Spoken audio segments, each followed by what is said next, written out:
Yang tadinya kerja di siang hari itu agak nyaman, sekarang udah nggak nyaman gitu.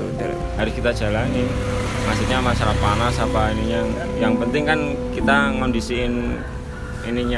Kalau hujan itu mobilnya nggak bisa masuk.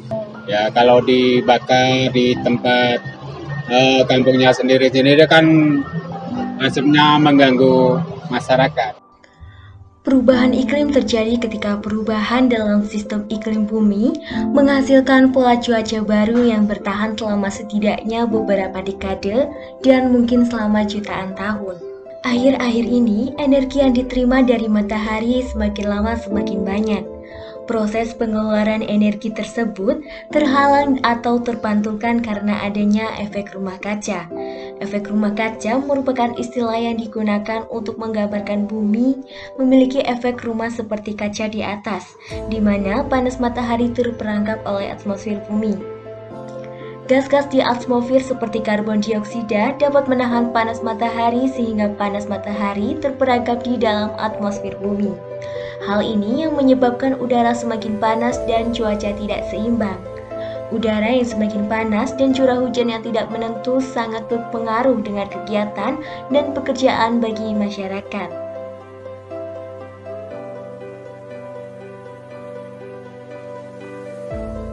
Seperti perubahan iklim ini kan emang ganggu ya istilahnya ya, ganggu segala kehidupan ya masyarakat gitu ya. Yang tadinya kerja di siang hari itu agak nyaman, sekarang udah nggak nyaman gitu. Beberapa sudah tergerus zaman juga, nanti juga tetap aja nanti nggak nyaman gitu kan. Terus ada beberapa mungkin perubahan regulasi yang nantinya akan diterapkan gitu. Jadi memang perubahan iklim ini mengganggu dari banyak sektor yang ditempuh gitu. Kita serang driver ya Mbak, ya emang ini mata pencarian ya emang harus ya kita harus kita jalani. Maksudnya masalah panas apa ininya, yang penting kan kita ngondisiin ininya aja badannya Mbak. Maksudnya mengondisikan fisiknya ya, sebabnya kita biasanya makan cuman sekali dua kali ya, kita maksudnya itu yang penting diperbanyak makannya aja. Terus kalau masalah hujan ya emang kita harus siap-siap, harus punya persediaan mantol juga kan.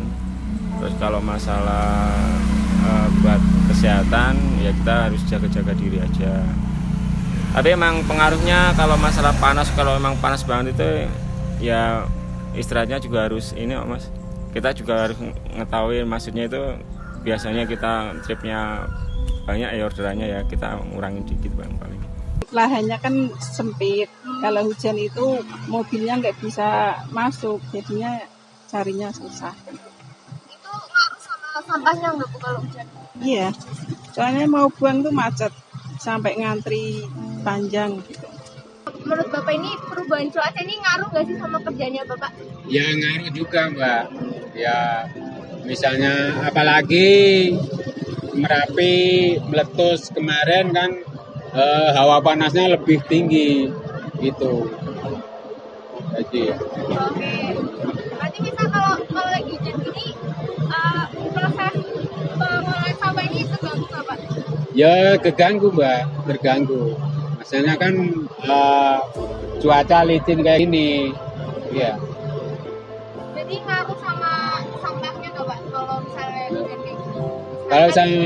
Kalau sampahnya nggak ngaruh, cuma buat buangnya ini kan susah, terlalu licin gitu loh. Kurang corok-corok, kurang lancar lah gitu. Pak, kalau pendapatnya Bapak tuh kalau sama orang-orang luar biasa sana itu kan ada sampah nih, mereka lebih memilih membakar sendiri bukan ke pembuangan sampah, itu gimana Pak menurut Bapak? Kebanyakan buang di sini. Ya kalau dibakar di tempat kampungnya sendiri-sendiri kan asapnya mengganggu masyarakat gitu. Kantong plastik adalah salah satu penyebab utama perubahan iklim.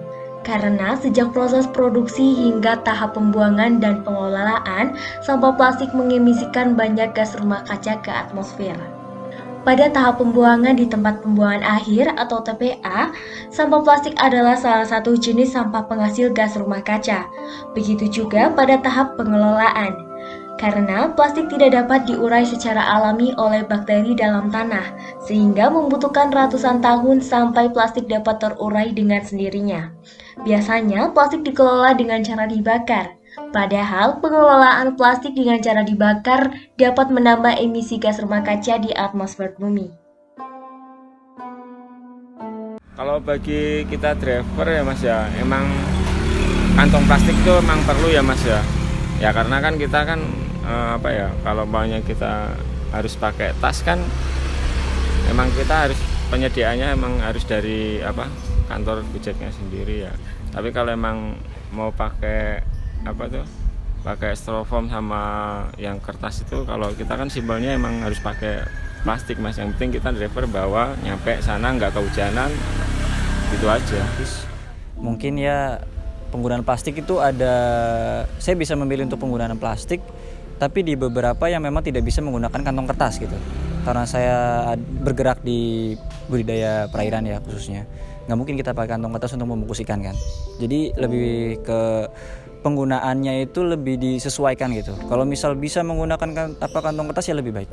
Kalau misal tidak bisa ya terpaksa kita menggunakan kantong plastik.